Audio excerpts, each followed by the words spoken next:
Rick is a little pathetic kid reading about Yamato, the adventurer who failed to obtain Akashic Records, a treasure that can grant any wish, because he couldn't defeat Kaiser Alcipiat, the legendary monster. The adventurer wished that someday, children dreaming of becoming adventurers would take down the dragon and make their wish come true. He told his dad he wanted to be like Yamato when he got older, but his mom was worried because adventuring was dangerous. She worried that Rick would only end up hurt, so she advised him to pursue a different career path. His dad backed her up and told Rick to stop believing in fairy tales. One day, Rick was appraised, and the appraiser told him he had an inborn skill, though they didn't know the specific skill yet. Rick was hyped because he had an inborn skill like Yamato, which strengthened his resolve to become stronger. The appraiser advised him to wait for the skill to manifest naturally because it can't be triggered through training. Rick ran up the hill overlooking his village, grinning from ear to ear. He was sure his parents would support him after his inborn skill manifested, and he was excited that he would become an adventurer. He punches the air, solemnly pledging to achieve his dreams of becoming an adventurer. Rick told his friends about his inborn skill, and every day he went to school they always questioned him about it, asking if it had manifested yet. Rick told them to be patient, but they began to doubt him because his skill was yet to manifest after a year. Rick figured out that his inborn skills wouldn't manifest during his childhood. Regardless, he tried to get it to manifest, to no avail. As Rick grew into a teenager, his friends consoled him because his skill didn't manifest despite having a marker. They tried to encourage him to become an adventurer regardless because there were other successful rich without skills. Rick wasn't interested because his goal wasn't to become a rich adventurer. After some time, Rick secured a job as a receptionist at the local guild. He informed his parents about his newly gained employment, and they were happy that he had found a harmless and stable job. Rick took the receptionist job, but wasn't satisfied with sitting behind a desk. He was always envious of the adventurers who came in daily to complete different quests. Rick still tried training to bring out his inborn skill, but all he produced was sweat on his brows. Rick wasn't happy with the life he was living, but he got out of bed determined anyway. A few years later, Luna was employed as his junior, and one of his friends married and had a son. His parents got older with streaks of gray hair appearing on their heads, but Rick was grateful to have them with him. Rick secretly kept going back to read the adventures of Yamato and relive his past fantasies about becoming an adventurer. One day at the guild, Alika was having trouble with an adventurer's quest, so Rick stepped in to help. The adventurer thanked him with respect as an old man, which amazed Rick because he was only 30. Alika apologized for being a burden to him, but he encouraged her to take her time to familiarize herself with the workings of the guild.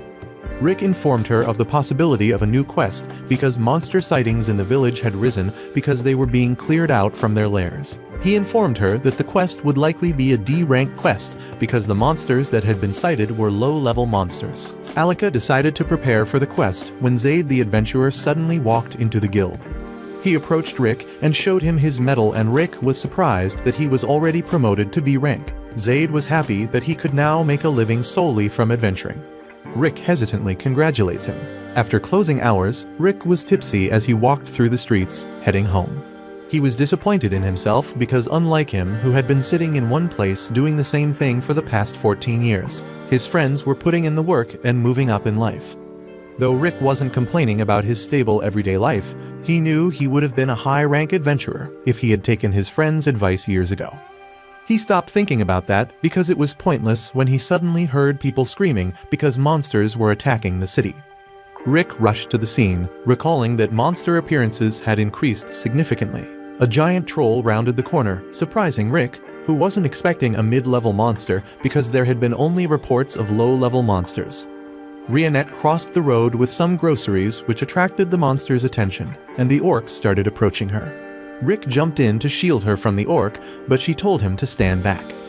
She took down the orc with a single flick. Rionette escorted Rick as he walked home, and he thanked her for saving his life. They exchanged names, and Rick asked her for her rank, thinking she was either a B or an A-rank adventurer. Rionette told him she was an S-rank hero, which surprised him so much that his eyes almost popped out of their sockets. He recalled that the HQ directly manages all S-rank adventurers because they are the cream of the crop. Rick used that opportunity to tell Rionette about his dream of becoming an adventurer and defeating Kaiser Alcipiat. He told her his inborn skill was yet to manifest and asked for her advice on his decision to become an adventurer at such an old age. Rionette noted how courageous he was to try to step in to save her, and she praised him for it because it's a vital trait of an adventurer. However, she told him his mana reserve was too low and he couldn't try to build it up anymore. She advised him to give up on his dream because there was no way he would become an adventurer at such an old age. Though Rick was hurt by her advice, he put up a happy face and tried to take it. He thanked her for giving him a reality check and freeing him from the burden of his dreams which had plagued him for years. She apologized for hurting his feelings, but Rick told her he would take their meeting as compensation. He asked her out as a joke, but to his surprise, she accepted, agreeing to meet him the next day. The next day, Rick had a belly full of butterflies as he anticipated meeting with Rionette. Alika noticed he was in such good spirits as he encouraged her to give her best at her duty post. Zaid came into the guild for his first B-rank quest, but to his surprise, Rick already had it ready for him. Zaid was also surprised that Rick was in high spirits. After work hours, Rick was skipping happily to the meeting point, hoping they go on a date with Rionette if things went well. People suddenly started panicking because monsters had appeared which crushed Rick's spirit, who wondered why fate was against him. Rick ran to the scene of the monster's appearance. Rionette suddenly paused and fell to her knees because she was overwhelmed by the magic energy of a dragon. Rick rushed to her side to help her up, and a monster took advantage of this opportunity to strike, but Zaid came to their rescue. He teased Rick for picking such a place for a date when it was swarming with monsters. Other adventurers, who formed an emergency party with Zaid, backed him up, and he advised Rick to retreat to safety with Rionette. The emergency party members combined their skills to take down more monsters. Rick was jealous of how cool they looked while fighting and kicked himself for giving up on his dreams. Rionette told him they weren't safe, but Rick assured her they were in good hands because Zaid would protect them from the monsters. Rionette told him they were not powerful enough to take down a dragon which was close by. She informed him of her traumatic condition which made her lose her magic control whenever she sensed dragon magic. Rick was skeptical because a dragon had never appeared in the city before, but he became a believer when a huge shadow engulfed him. Everyone was surprised to see a dragon approach a human town, and Rick figured out that the dragon was the curse of the increased monster appearance because they were trying to escape it. The dragon landed in their midst, and while Zaid started retreating, recalling the guild's rule about encountering a dragon, the other adventurer lost his nerve and attacked the dragon. They were brought to their knees by the dragon, who let out a roar because it was pissed. Everyone tried to escape the dragon after realizing they couldn't take it down, but the dragon put up a barrier, trapping them inside. Zaid attempted to break the barrier, but it wouldn't budge, so he decided to say his last prayer. Rick suddenly stepped up to face the dragon, to the surprise of Zaid, who advised him against it because he was just a receptionist. Rick told Zaid he stepped up to face the dragon because he wanted to end as an adventurer. Though Rick knew he didn't stand a chance against the dragon, he couldn't help but feel excited because he always wanted to live life on the edge as an adventurer. His blood was boiling as he reached for a stone which he hurled at the dragon with all his might. Zaid took inspiration from him, encouraging the other adventurers to step up so they don't get outdone by a receptionist. They all charged the dragon together, trying their different skills and hoping to take it down. The dragon was enraged by their attack, and they noticed it was about to use its fire breath, so Zaid put up an iron wall, but it wasn't enough to block the dragon's attack. They were all hurt by the dragon's breath, and they wondered if that's where they would take their last breath. Zaid lost all motivation while Rionette was disappointed that she couldn't fight the dragon. Rick suddenly got up and approached the dragon, hoping to make his dream come true. The dragon squashed him like a bug, but he suddenly acquired his inborn skill and got out from under the dragon easily. Everyone was surprised by his sudden shift in power that they couldn't believing what they were witnessing. There was so much magic overflowing from Rick that it was visible, which surprised Rionette. Rick recognized the power as his inborn skill and wondered why it took so long before it activated. Rick decided to use the lizard as a training dummy for his newly acquired skill. The dragon shot flames using its advanced dragon breath at Rick, but Rick was unaffected by it. Rick released his awakened brute valor skill, which took down the dragon and its barrier, to the surprise of everyone. Rick was satisfied with his performance against his dragon, but suddenly collapsed from exhaustion. He woke up sometime later with his whole body hurting. Rionette advised him to stay still so he wouldn't strain his body further. She informed him that every magic circuit in his body was destroyed. She also told him he had been asleep for a week and he wondered why she had been waiting on him for so long. She told him she was waiting to invite him to her party, called the Orichalcum because they shared the same objective of taking down Kaiser Alcipiat. Rick was surprised to learn that the legendary monster was more than a fairy tale story. Riant was sure Rick would get stronger if he trained with them because he took down the dragon by sheer courage alone. She assured Rick that he could still become an adventurer, which relieved Rick because it was the first time someone had ever said that to him. He was so relieved that he was moved to tears because he couldn't believe he still had the chance to become an adventurer despite taking the long way around. Rick then disappeared for 2 years to be trained under the strongest team of adventurers to learn all the basic skills to become an F-rank adventurer. Rick gets thrown to the ground after a grueling training session. He's so exhausted that he thinks he won't live to see the next second. But his masters are impressed by how much he has improved over the past 2 years. They are convinced the E-rank test will be a piece of cake, but they hope they hold back so he doesn't end up destroying the arena, but Rick remarks that his strength is nothing compared to theirs. Upon returning to the city, Rick enters the Adventurers Guild to take the E-rank promotion test. Rick decides to walk over to the counter and present his guild ID. The receptionist is about to present him with his admission ticket when she recognizes him as her mentor. Rick remembers Alyssa, even though he hasn't seen her in 2 years.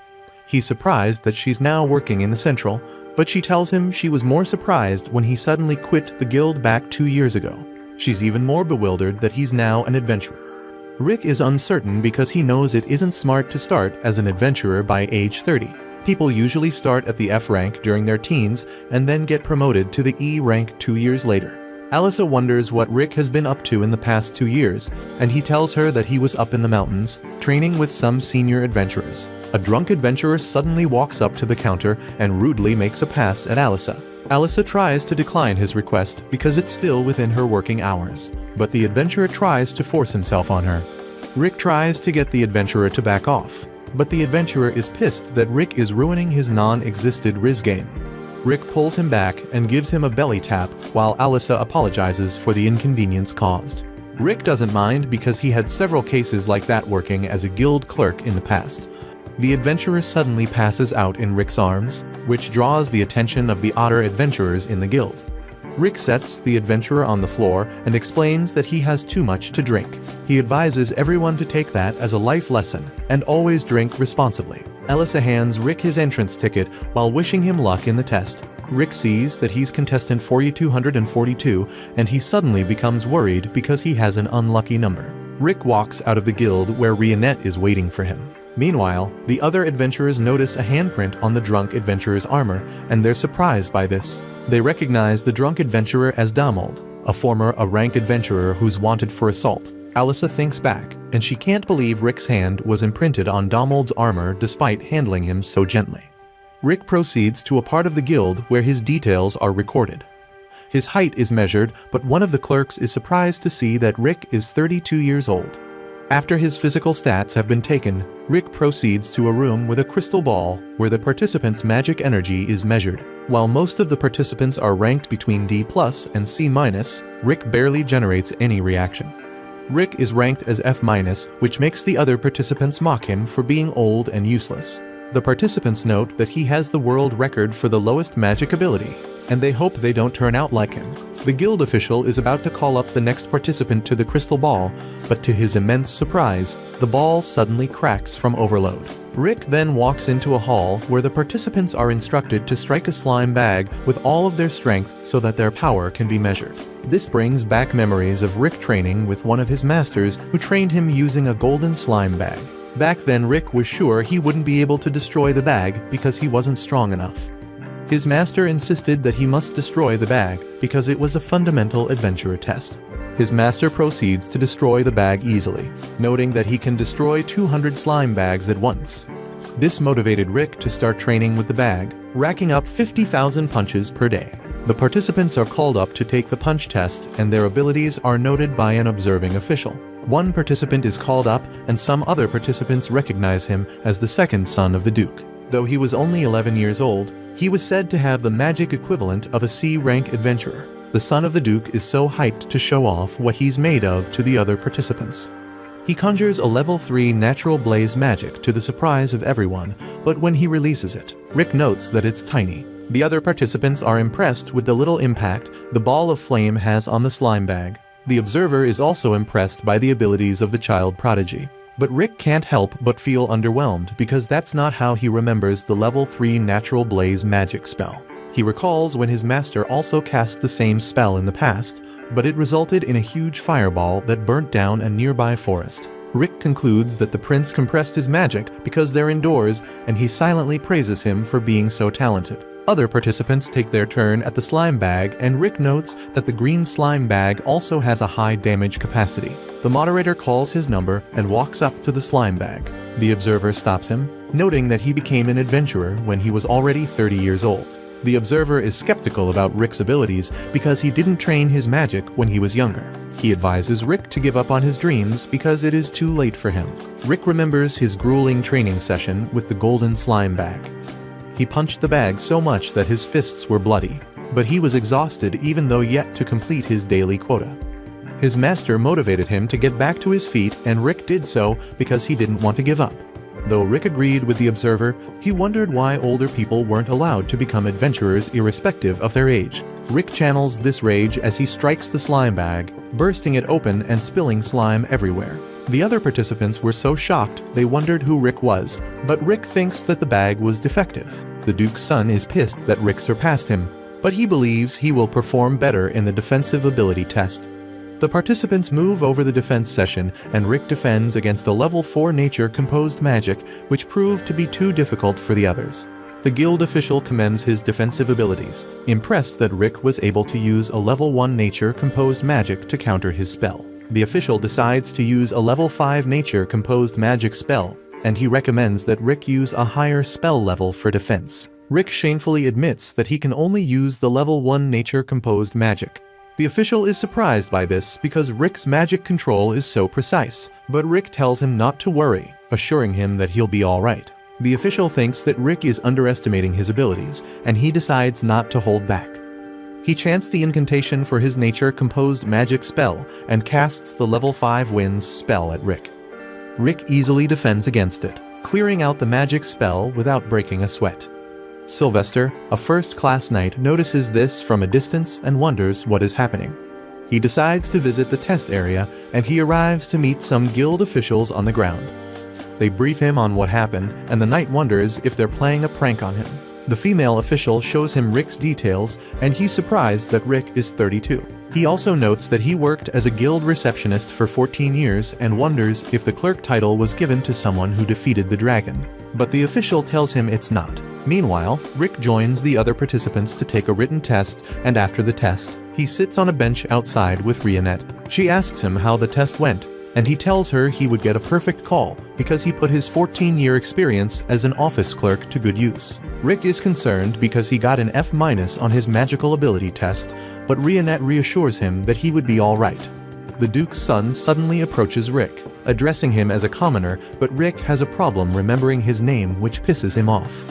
Freed suddenly starts crying, pointing out that Rick stood out more than him, preventing his official debut into the adventurer life. Rick is surprised that Greed is crying, but his senior sister and eldest child of the Duke, Angelica, suddenly steps in to teach Rick a lesson for making Freed cry.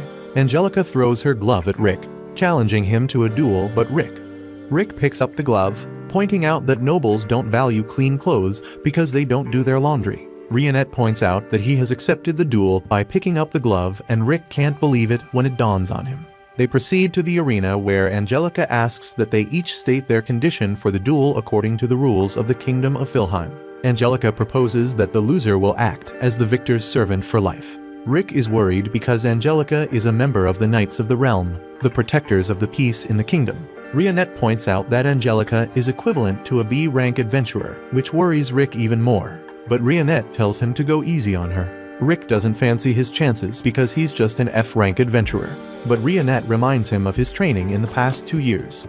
Rick almost loses his mind remembering how bad his training was, but Rionette tells him to have more confidence because the Orichalcum Fist, the strongest party in the continent, considers him as their member.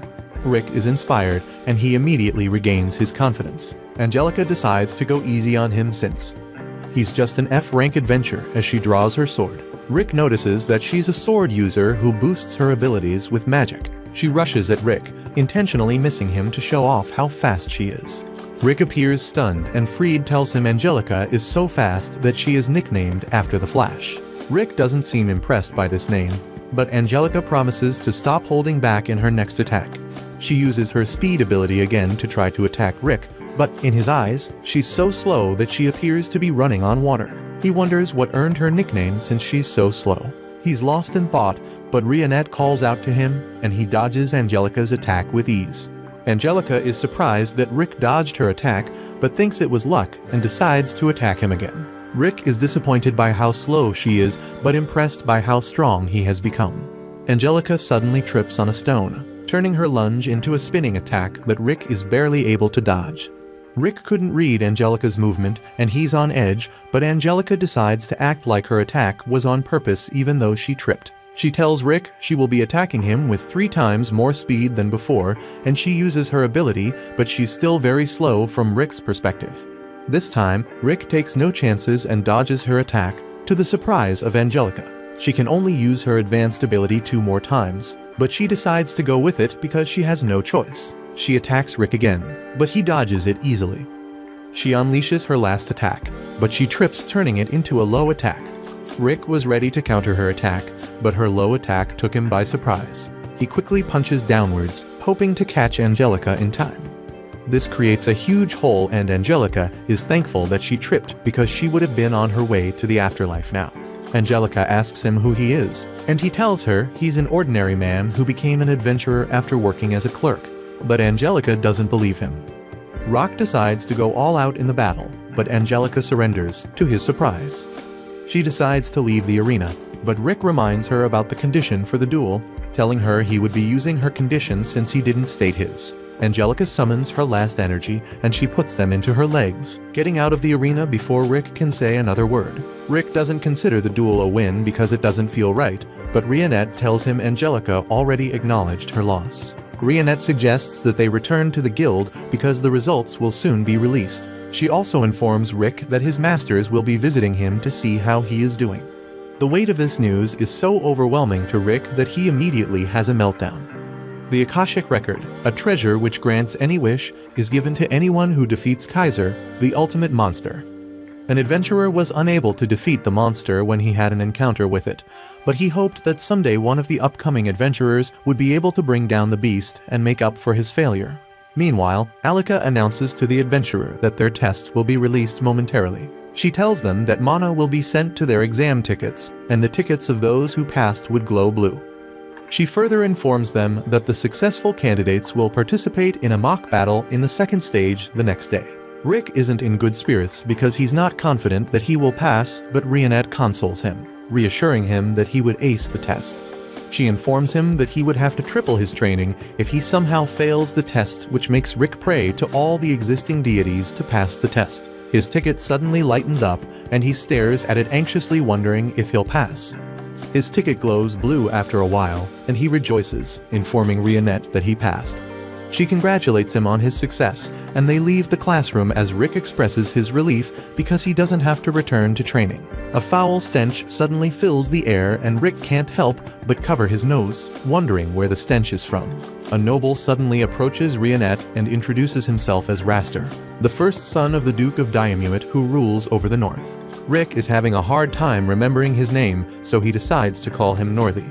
Raster asks Rionette's name and she introduces herself to him. While the Raster is marveled by how sweet Rionette's name sounds, he frowns at Rick when he introduces himself because he has no business with someone like him. Rick is heartbroken by this, but Raster doesn't care about that as he turns his attention back to Rionette. He tries using his not-so-superior line to pick up Rionette, but he can't even pique her interest in the slightest. Raster continues regardless, asking Rionette to become his second wife. Rick is fed up with his advances, and he decides to come in between them, which pisses off Raster, wondering why an old man was being so nosy. Rick informs Raster that he can't keep hitting on Rionette because she's his girlfriend. Raster is surprised to learn this, but notices Rick's participation ticket, which cracks him up. He can't believe Rick was still an F-rank hero in his old age. Rick assumes that Raster is also there for the exam and tries to pull an Uno reverse card on him, but Raster is disappointed with his assessment capabilities, telling him that he already made it to E rank when he was 14. He informs Rick that he's just there to be an examiner for the second part of the exam because he's in a rank adventurer. Raster shows Rick his crest, and he asks Rionette to leave Rick because he's worse than a commoner and join him for dinner. Rionette kindly turns down his request, telling him that she's dating Rick, who's so red on his face that he almost explodes. She teases Raster, saying that his perfume has a disturbing smell which isn't very pleasant. Rick now knows where the origin of the smell is, but Raster is pissed off by their insults, and he promises to show Rick the difference in their capabilities if he ends up being his examiner. He walks away fuming, hoping to have a chance to prove to Rionette that she made the wrong decision. Rick didn't like that he was already starting on the wrong foot with his potential examiner. He hoped that Raster wouldn't turn out to be his examiner during the exam. Raster went for dinner at the castle, but was still fuming from his encounter with Rick. He promised himself that he would prove to Rick that he was superior to him. Fried and Angelica suddenly come running to him with tears running down their faces, and he's surprised by this, wondering what is making them sad. Fried tells him that he was disgraced by an old man during the test, while Angelica tells him that the same man almost disgraced her by explaining her dual oath. Raster is pissed that some old man had committed such an unforgivable sin, but then he suddenly figures out that the man could be Rick. He asks Fried for the old man's participant number, and Fried tells him it was an unlucky number, confirming his suspicions. Raster is pleased that he will have the chance to disgrace Rick during the second part of the exam, and also get his revenge for what he did to his siblings. The next day, Rick and Rionette are walking to the location of the second test when Rionette reminds Rick to hold back. Rick tells her he can't hold back, especially if Raster turns out to be his examiner. Rick is filled with dread at this possibility, but Lynx suddenly stops him on the way and informs him that he would be in charge of his test in the second stage. Rick is rejoicing because Raster isn't his examiner, but Lynx expresses how unusual it is for a 30-year-old receptionist to switch jobs and become an adventurer. Rick thinks Lynx is making fun of him, but Lynx expresses how impressed he is by his determination. Lynx is glad that a fellow middle-aged man like him can inspire others to chase their dreams regardless of their age. Lynx felt a sense of déjà vu because he became an adventurer at 24 years old, so he knew that Rick had a goal in mind. Lynx informs Rick that he's yet to achieve his dream of getting to a rank despite being in his 40s, because it took him 20 years to get to B rank. Rick was impressed by Lynx's passion at his age and eager to get into the mock battle with him. Lynx warns Rick that he won't hold back, but he gives him a handshake and invites him for a drink after the test. Around the corner, Raster is silently eavesdropping on their conversation with a naughty smile. Lynx felt how much Rick trained just by shaking his hand, so he decided to train even harder. As he returns to his quarters, Raster corners him so they can discuss. In the prep room, Rick is very cheerful and Rionette notices this, but a messenger suddenly comes into the room, bearing news for participants numbered 4200 and above. He tells them Lynx has fallen ill and their new examiner will be Raster Diamuit. Rick doesn't recognize the name till Rionette informs him that it's the Northy from the previous day. She tells him Raster may be related to Angelica and Fried since they all bear the same surname, and Rick can't believe his ears. The other participants express concern because they're scared of Raster. Rionette wonders what the big deal about him is, and one participant tells her that Raster is nicknamed the F-Rank Crusher because he torments participants that grab his attention. Rick realized that he was in a bad situation because he gained not just Raster's attention but also his wrath. Raster enters a mock battle with one of the participants, and he easily defeats him with his nature-composed ice magic. He expresses his disappointment in how powerless commoners are, but an elite guard suddenly calls his attention to give him a message. Meanwhile, Rick was having a meltdown wondering what he would do to get out of his predicament, but Rionette tells him there's no point worrying. Rick tells her that he wants to go home, but he remembers that his training would triple if he does that, so he decides to make peace with the fact that he won't achieve his dreams. Rionette advises him to gain inspiration from others who tried to tell him he couldn't achieve his dreams instead of allowing their words to weigh him down. She assures him he will pass the test and defeat the Perfume Noble because she believes in him. She informs him that she always believed in him from the first day he decided to become an adventurer. Rick is so moved by her words that he regains his confidence. A hooded figure suddenly comes up to Rock and offers to help him through his midlife crisis through fortune-telling. The figure tells him he doesn't have to be suspicious, and he offers to give him a free trial first. Rick feels reassured by this, and he takes a seat with the figure. Rionette notices a spell on the seat, but she can't act quickly enough as Rick disappears as soon as he sits. Fried praises himself for being an Oscar-worthy actor because he got Rick to fall into his trap, but Rionette suddenly threatens him and asks him to spill the location where Rick was teleported to. Fried tries to be tough and withhold the information, but Rionette demonstrates her powers and Fried spills the beans like a broken tap head. He tells her that Rick isn't too far from their location because he can only manage to use teleportation magic within 100 meters of his location. Rick wonders where he is, wondering if he's behind the arena when suddenly surrounded by mercenaries hired by the elite guards. Rock thinks they have him mistaken, but they introduce themselves as the elite guards if Diamuit and Rick realize that Raster is behind his predicament. The guards promise to make sure he is in no condition to take the test, but Rick is disappointed that they have to resort to such dirty tricks. The chief guard informs him that they are all equivalent to B rank and A rank adventurers, and Rick realizes that he won't be able to get away unscathed. His masters suddenly come into view, wondering why Rick was outside the arena instead of taking his test. Rick tells Brufston that the guards are helping him train as an excuse, but the guards debunk his claims, threatening to take down his masters if they don't leave immediately. Rick begs the chief guard to call his men off, but he tells them to take down the masters instead. One of the guards tries to use his sword on Brufston, but his sword shatters as soon as it makes contact. Brufston expresses how impressed he is that the guard has trained his body, but he expresses disappointment at his negligence of weapon strengthening. The guard gets pissed off and tries to throw hands, but his fist is crushed like a cereal flake. Brufston heals his hand and advises him on improvements in his fighting form. The guards are surprised that an orc can talk and use magic.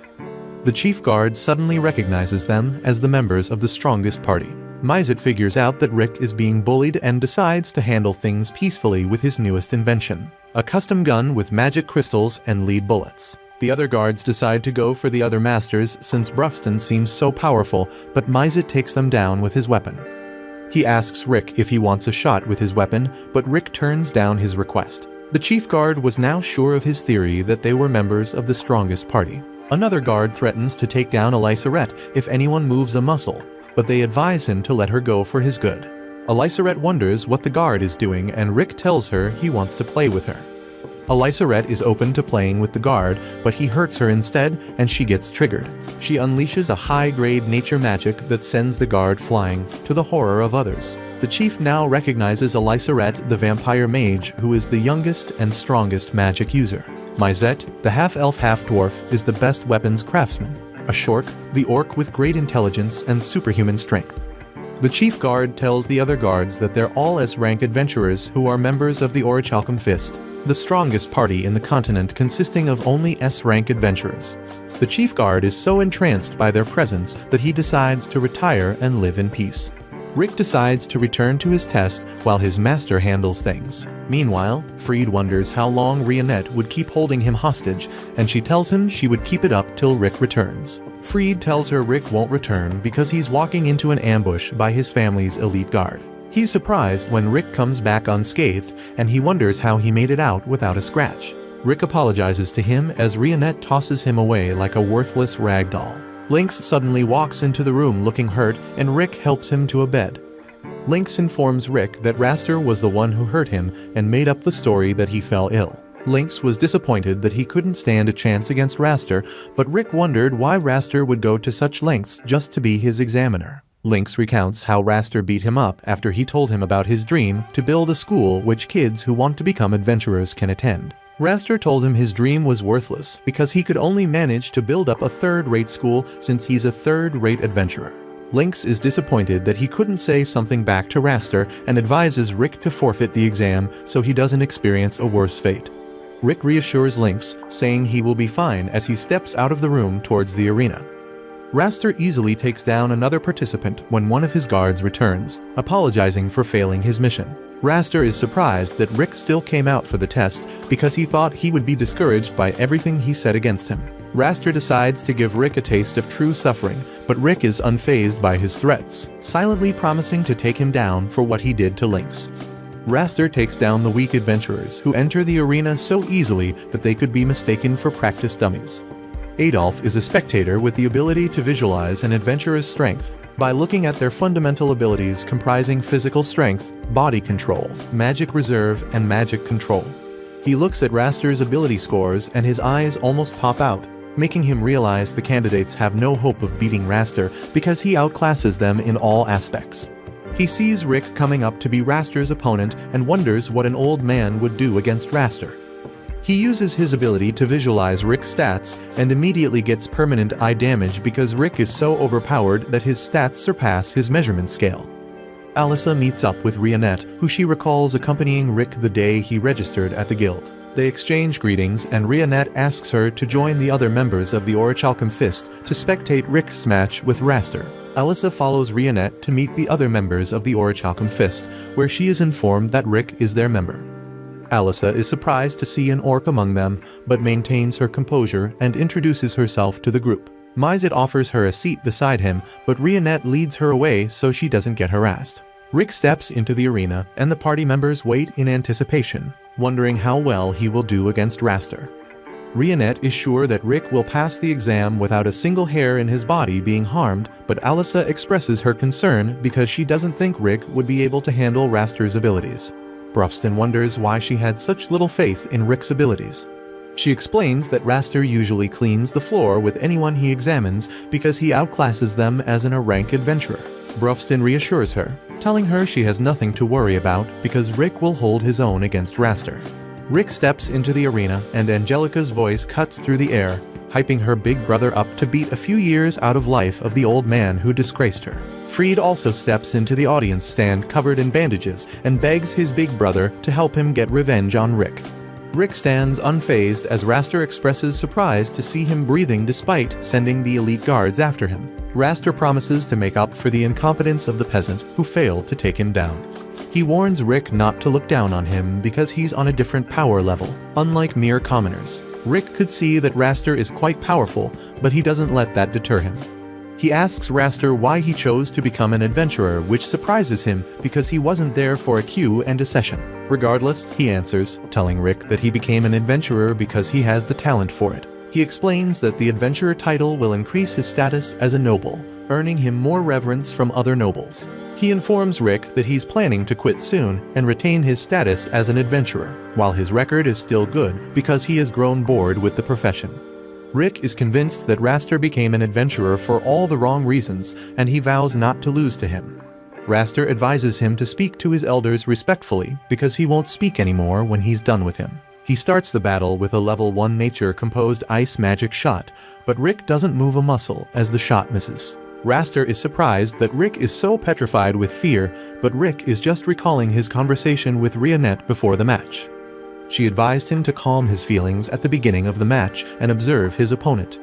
Rick decides to take Rionette's advice and observe Raster, but Raster seizes the opportunity to attack how he pleases. Raster releases a level 3 flame nature-composed magic, but Rick remains stationary, continuing to observe. He's hit by the fire blast, which makes Alyssa worried that he's hurt, but Brufston reassures her that the flames only tickled him slightly. He asks her about the 4 fundamental abilities that make up an adventurer's strength, and she lists them out. He points out that a person's magic reserve must be developed before age 20, after which it can't be increased. Alyssa figures out Rick's magic reserve is so low because he became an adventurer by 30. Brufston tells her that's why they trained him in the other areas, where he could improve to make up for his abnormally little magic reserve. Raster promises to bring Rick to his knees with his next attack, and he releases a level 4 nature-composed wind spell at him. Rick is unfazed by Raster's spell because it only feels like a cool evening breeze. Brufston informs Alyssa that he helped Rick build his physical strength from scratch, while Mysit taught him magic control. Alycerette was his sparring partner, while Rionette trained him in body control. Alyssa is surprised that Rionette is Rick's teacher because she thought she was just an ordinary maid. Brufston recounts how Rick held onto all the training they gave him to the point that he almost qualifies as an S-rank adventurer. Raster is getting frustrated because his spells do not affect Rick, but he keeps chipping away at him. He releases another level 4 nature-composed magic spell at Rick. Alyssa is surprised that Rick is an S-rank adventurer, but Rionette tells her he has no idea of his true capabilities because Brufston pushed his expectations past the norm. Raster suddenly releases a barrage of spells because he has reached his tolerance limit for Rick's impunity. He promises to take down Rick and his peasant friends since they failed to face reality, as he casts his spells. He crushes Rick with a huge rock, and he's convinced that Rick is defeated, so he apologizes for getting worked up. Rick suddenly breaks through the rocks, surprising Raster and his siblings who also thought he was defeated. Rick's resilience pisses Raster off, so he decides to end him with a huge magic punch. Rick counters his punch easily, which surprises Raster because he didn't expect Rick to counter his super punch. Meanwhile, Rick now understands why Rionette told him only to observe when the battle begins. He figures out that Raster only has a vast magic reserve, but low stats in everything else because he forfeits training. Raster warns him about getting overconfident because he countered his punch. Raster says the incantation for a level 3 nature composed flame magic and releases it at Rick. Rick stops the spell easily, and he snuffs it out easily because it wasn't properly put together. Mysid explains that Rick snuffed out Raster's magic because of his precise magic control, which allows him to conserve his mana. Raster can't believe Rick is so lucky, but he charges at him again, wanting to take him down with a magic punch. This time, Rick is prepared and responds with a punch of his own. Raster hurriedly casts a protection spell, which activates just in time to protect him from taking damage. Angelica is surprised that Rick made Raster use defensive magic, but Raster couldn't make Rick do so. She confirms her suspicions that Rick isn't an ordinary adventurer. Raster admits that Rick's abilities surpass that of an E-rank adventurer. He also claims that he's exhausted because he has examined a lot of candidates before Rick. He's pissed that Rick is so lucky, so much so that his magic is not affecting him. Rick sees through his excuses because he knows Raster is cooking them up, so he doesn't acknowledge his abilities. Rick informs Raster that he withstood his magic because he has better magic control. Raster wonders how Rick got so strong after 2 years despite having a minute magic reserve. Rick recounts the grueling training and harsh conditions he was under to build up the other 3 stats he could still improve. Alyssa wonders how Rick survived such training conditions, and Brufston tells her that he used his healing magic to bring him back to life each time he gave up the ghost. He tells her Rick was able to become so strong by repeatedly breaking down his body and rebuilding a new one. Mysid was impressed that Rick continued his training despite being pushed past his limits many times by all his trainers. Raster doesn't believe Rick was under such training conditions because he can't fathom that such conditions exist. He also doesn't think Rick could be motivated enough to train so hard for so long. Rick tells him his dream was his motivation, and though Raster doesn't sound convinced, he asks Rick what his dream is. Rick tells him his dream is to defeat Kaiser Alcipiat, the world's strongest monster. Freed laughs at his dream, summing him up as an idiot. Raster can't believe Rick said those words with all seriousness because he thinks the monster only exists in bedtime stories. Alyssa recognizes the monster's name as the monster in the Tales of Yamato, the legendary hero. Brufston tells her that the ultimate goal of the Orichalcum Fist is to bring down the monster. Raster tells Rick he has the dream of a small child whose brain isn't mature enough to handle reality. Rick is content that Raster doesn't believe him because he knows he won't be able to help them defeat the monster anyway. Raster is fed up with Rick's ramblings, so he aims to bring their fight to an end. He uses a level 7 nature composed magic to immobilize him with vines. Rick is impressed that Raster can use a level 7 magic with awe, saying an incantation, and Raster takes in his praise, promising to show him what true talent looks like. Raster chants the incantation for a level 8 nature composed earth magic, which surprises Rick because he wasn't expecting it. Raster finishes his incantation for his ultimate spell and casts it, which covers him with tree vines, creating a tree golem he controls. Rick calmly prepares an air shot spell, and Raster wonders what he plans to do with such basic magic. Rick tells him he will punch straight through his ultimate technique, but Raster laughs off his threat as a desperate delusion. Rick asks Raster how many times he has used his ultimate spell, and Raster tells him he has only used it a handful of times because he mastered the spell after a few tries. Rick tells him he has used his air shot spell more than 100 million times, and Raster is fed up with his lies. Alyssa also thinks it's impossible to use one spell so many times, but Brufston tells her Rick did it with the help of space-time magic. Raster prepares to smash Rick and his ridiculous dreams to pieces just like he did Link's. Rick frees himself from his bonds as Raster strikes out with a level 8 nature composed impact magic from his golem. Rick uses a level 1 nature composed air shot magic to counter the punch that destroys his magic golem and sends him flying into the audience stands. Raster can believe a noble was brought down by a commoner who can only manage a level 1 nature composed magic spell. His siblings are also surprised that their brother, who was born with such a rare magic talent, was taken down by an old man who has no business being an adventurer. Rick stands victorious in the arena after defeating Raster, proud that his dream is still undefeated despite Raster's threats. The audience is shocked that Rick took down Raster despite a clear difference in their magic abilities, but Alyssa is impressed by how strong Rick has become. Rick walks out of the arena and runs into his party members, who commend him for putting up a good fight. They congratulate him on his victory and his pending promotion, and Rick thanks them, noting that he has become much stronger. He wonders how he missed how strong he has become, and he humbly thanks his masters for taking their time to train him well. They tell Rick he doesn't have to be so formal because he's making things weird. Raster walks out of the arena with his siblings, who are urging him to see a doctor for his injuries, but he tells them he's fine. Rick calls out to him, and he decides to tell him how he defeated him because he knows the question is bugging him. Raster thinks he wants to take some jabs at him, and Freed tries to get in a word for his brother against the old man, but Angelica stops him. Rick explains that he limited his number of techniques and then trained exhaustively on them so he could master them perfectly. He advises Raster to refine his techniques until he can cast them at full power while sleeping. He tells Raster to take it as some life advice from an old man, but Raster walks past him. He suddenly stops and warns Rick to be prepared because he will be his examiner in his next exam. He threatens to bring an end to Rick and his impossible dream when they meet again, and he walks away. His siblings run after him, but Angelica suddenly stops and bows in reverence to Rick, acknowledging his powers, which surprises him. She then rushes over to her brother's side and offers him support as they walk home. Later that day, Rick waits in the locker room with the other candidates as the announcer announces the successful candidates for the exam. Meanwhile, Alyssa is with the other party members in a diner and wonders if it's okay for them to start celebrating before the results have been announced. Brufston reassures her that their celebration won't go to waste. Rionette approaches Rick, who keeps listening as the successful candidates continue to be announced, noting how calm his demeanor is, unlike how nervous he was when he passed the prelims. Rick tells her he was remembering his earlier years, after recalling the path he took to get here. Rick was grateful for this chance as he listened to the announcer announce his number as a successful candidate. Rick is given his badge and he leaves the arena admiring it. Rionette congratulates him for finally becoming an official adventurer, and he tells her he couldn't have done it without the help of the Orichalcum Fist members. Rick takes a moment to thank himself for not giving up on his dreams despite the opinion of naysayers. He proudly raises his fist, declaring he's now a full-fledged adventurer. Lynx walks through the forest wondering how much further he has to go up the mountain before arriving at Rick's place. He recalls how he congratulated Rick after his successful completion of the promotion exams.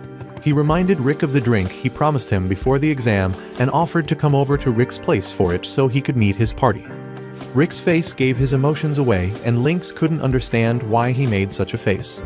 He kept moving through the forest, up the mountain, as he remembered that Rick warned him to wear his best gear if he was intent on coming to see him. He wonders why Rick gave him such a stern warning as he keeps following the directions. He arrives at a castle on the mountain and wonders if he was given the wrong directions to a demon lord's castle. Lynx walks up to the castle gates where he stands in awe of its grandeur. Though scared for his life, he summons the courage to ring the castle bells. He calls out to Rick, and the huge gates suddenly give way to Rick's familiar face. Rick welcomes him to the castle, and Lynx gladly walks into the courtyard, admiring the scenery before him. Rick apologizes for bringing him to a distant location just to have a drink. Lynx points out his observation of the area being free of monsters, and Rick tells him monsters don't approach the castle. Lynx asks him why he warned him to wear his best armor, and Rick sternly tells him the armor is to ensure his body stays intact, which scares Lynx. Rionette welcomes Lynx as he enters the main castle with Rick. Lynx thanks her for the courtesy and expresses his appreciation for her contribution to saving his life. Elisarette calls out to Rick from the stair top, and Lynx is surprised by how lively she looks. He hopes his daughter grows up to become as lively as the little girl in the castle. She suddenly unleashes a level 6 nature level magic by saying trivial words, which surprises Lynx. Lynx can barely react to the spell in time to move out of harm's way, but Rick comes to his rescue, deflecting the magic spell away. Lynx is surprised that he's still alive as Rick scolds Elisarette for using magic within the castle, which he warned her against. Elisarette blames Rick for it because he didn't play with her earlier when she requested. Rionette asks to deduct the fees for repairs from her meal, but Elisarette suddenly becomes remorseful and apologizes to Rionette so she doesn't reduce her meal. Rick informs Lynx that he wants to accompany Elisarette so she doesn't keep using magic within the castle walls. Rionette leads Lynx to his room and tells him to make himself comfortable as she leaves the room. Lynx stares out the window, thinking he can't tour the full castle because it's too big. He suddenly notices Mysette sitting outside, toying with his creations. He walks out to meet him and Mysette recognizes him as Rick's visitor. They exchange introductions and Lynx asks Mysette about his steel productions. Mysette shows off his custom weapon, explaining that crafting weapons is his hobby. Lynx decides to try out the model and Mysette hands it to him, giving him instructions on how to use it. Lynx couches to maintain his balance and he pulls the trigger, targeting a training dummy. The launcher fires, the force sending Lynx to the ground as the target is destroyed. Mysette makes a note to reduce the recoil when he remodels it. Meanwhile, Lynx realizes that Mysette's weapons can change the tide of war if mass-produced for the capital's army. He returns to the castle, wondering why such weird occupants inhabit it. He spots Brufston reading in the castle library, and he's surprised to see an orc in the castle. Without raising his head, Brufston permits him to enter the room, and Lynx apologizes for his intrusion. He enters the library, surprised by how many books are in it. Brufston tells him the room is his bedroom, not a library, explaining that he surrounds himself with books because they relax him. Lynx realizes Brufston is an intellectual and wonders if he's also part of Rick's party. He asks Brufston if he has read all the books in the room and Brufston tells him he has read most. He explains that he is having difficulty catching up on recent books because he has been focused on training Rick. Lynx is surprised the orc is heading Rick's training and he asks Brufston to instruct him just as he did Rick. Broigston obliges his request after noticing Lynx's eyes are glowing with passion, just like Rick's. Meanwhile, Rick is searching for Lynx and Mysette informs him that he went with Brodston for training in the woods. Rick wonders why he would subject himself to such a cruel fate. Lynx is undergoing such a strenuous training session that he says his last prayers, hoping his wife and kids remain well in his absence. He is saved by Rionette, who is taking a huge hog back to the castle as their dinner. Lynx thanks her for saving his life and Rionette recognizes that he has been training with Brufston because he had some weight attached to his legs. He recounts how Brufston pushed him off the cliff after telling him to run down the slope with the weights attached. Lynx knows he wouldn't have survived if Rionette wasn't there, and Rionette confirms his statement, informing him that Brufston was the cause of Rick's trauma. Brufston suddenly appears, cutting their conversation short and drags off, Lynx to continue his training. After the training session, Lynx is glad to be alive, but Rick is pissed at him for throwing caution to the wind. Lynx explains that he only took Brufston's offer because he promised to go easy on him, but Rick tells him never to believe such lies. Mysette expresses his displeasure with Rick for exaggerating things and Brufston backs him up because he could easily revive Lynx if he gets hurt. Rick is surprised by how little a human life means to them. Elisarette is eager to play with Lynx, but Rick tells her off because she would turn him to dust. Mysette points fingers at Rick for inviting Lynx to the cast despite knowing the outcome of his visit, and Rick kicks himself for that. They return to the castle and Rionette pours some tea for Lynx and Rick, telling them to be patient while she makes dinner. She walks out of the room and Lynx expresses how incredible Rionette is. Rick agrees with him and Lynx wonders how far their relationship is. Rick tells him they aren't in a relationship because he's too old, but Lynx tells him they can be compatible because he's 20 years older than his wife, which surprises Rick. He convinces Rick by explaining that things will work out if they have feelings for each other. They gather at the dinner table having dinner and Lynx commends Rionette's meal. She appreciates his compliments and Rick tells Lynx to eat as much as he can manage. The others request seconds and extra drinks, so Rionette leaves the dinner table to bring more. Lynx tells Rick it is a good time to show his affection by giving Rionette a hand and immediately jumps out of his seat, running after her. Lynx asks the others about Rick's inherent skill and Brufston explains that Rick cannot control his skill because it is a special skill that can only be activated under special conditions. Mysette points out that Rick would be overpowered if he could control his skill. Brufston informs Lynx that Rick is on an S-rank level without weapons or skills, but points out that he would surpass them if he could control his Reckless Soul skill. Lynx is surprised that Rick could become so powerful. Brufston questions Lynx about the 6 grand orb magic crystals because he works at the capital. Lynx recognizes the name as the orbs mentioned in the Legend of Yamato. Brufston explains that the orbs are key to opening the door connected to the spiral region where Kaiser Alcipiade inhabits, and they needed to defeat him. Myzette informs Lynx that the orbs should be emitting strong mana because they are in the season of their activation, which occurs every 200 years. Rick asks Lynx if he has heard rumors of such a thing, but Lynx thought the legend was all fairy tale previously. He now realizes it's a true story because Rick's party want to take down Kaiser Alcipiade. He tells Rick he hasn't heard anything about the orbs, but promises to check with the secret intelligence that handles non-public quests. Rick secretly asks Lynx for more relationship advice after he couldn't assist Rionette because she handled everything perfectly. Ray, a new adventurer, is cleaning up the guild with a long face because she wants to be out on the field instead of being restricted to guild chores. She practices her skills with the broom to take down invincible foes when a conversation from the reception draws her attention. She heads out to see Rick, Elisarette, and Brufston standing before the guild master. They request a special quest, but the guild master doesn't grant it to them, so they try to convince him they can handle it. Though the guild master is convinced of their skills, he tells them their party doesn't meet the requirements of having 2 rank adventurers in a 4-man party. Rick suggests they hire a temporary member, and the guild master immediately offers up Ray because she always wanted to go on a dangerous mission. Though Ray always wanted to go on a dangerous mission, she wasn't enthusiastic about teaming up with a talking orc.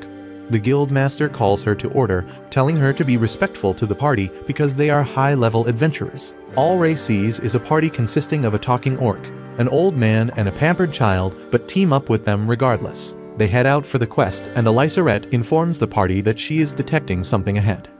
Ray asks Rick what they are searching for, and he tells her they are searching for some orbs around that area. She wonders if the orbs are worth anything, and Rick tells her they are too dangerous to be left alone because they attract monsters.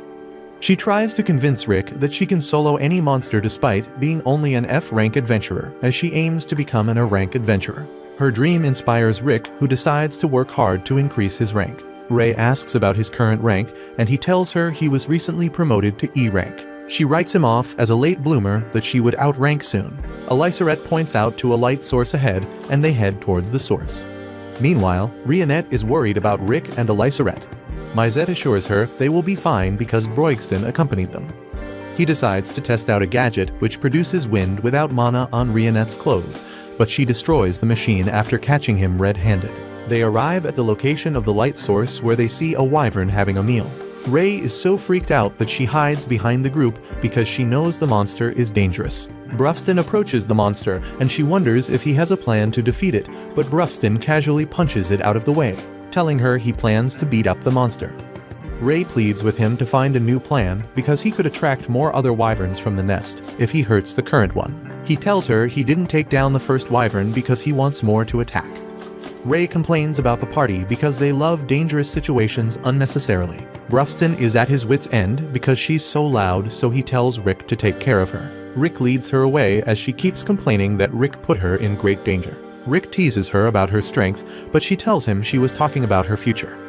A defeated wyvern suddenly lands beside them to the surprise of Ray because she can't believe the others sent the monsters flying from their location. Rick quickly moves her out of the way as a red wyvern lands ahead of them. Ray is scared because the monster is so strong it would give rank adventurers a run for their money. Ray advises Rick to run, but Rick tells her to run while he tries something out on the dragon. She suddenly garners courage and tells Rick she will also stand and fight. Rick tries to dissuade her, but she tells him she won't leave him behind because they are party members, albeit temporarily. She offers to support Rick, but he takes down the dragon with a single blow. Rick is now confident of his strength, but Ray is so surprised she doesn't understand why Rick advised her to run to safety. They return to the guild the next day, and the guild master commends her for doing a good job the previous day. He notices that she is blanked out, and he wonders why. She apologizes to him because she experienced a lot the previous day, which draws his sympathy. He knows the members of the Orichalcum Fist always leave an impression. She recalls when she parted ways with Rick and his companions. They were taking home a wyvern corpse, and she wondered what they would do with it. They told her it was for dinner, and she was surprised because she didn't know wyvern were edible. The guild master explains that the party members are special because they are all S-rank adventurers. Ray is eager to become an S-rank adventurer, so she hands the broom to the guild master and bolts out the door. Meanwhile, Ruffston presents the red flower, one of the 6 grand orbs, to the other party members. He informs them they can locate the other orbs if they resonate the red flower with mana. Mizet tests out his theory using his world mapping magic, which reveals the orb is in Heractopia, a country famous for its love for combat sports and home to the Colosseum. Watch this next video. See you on the next one.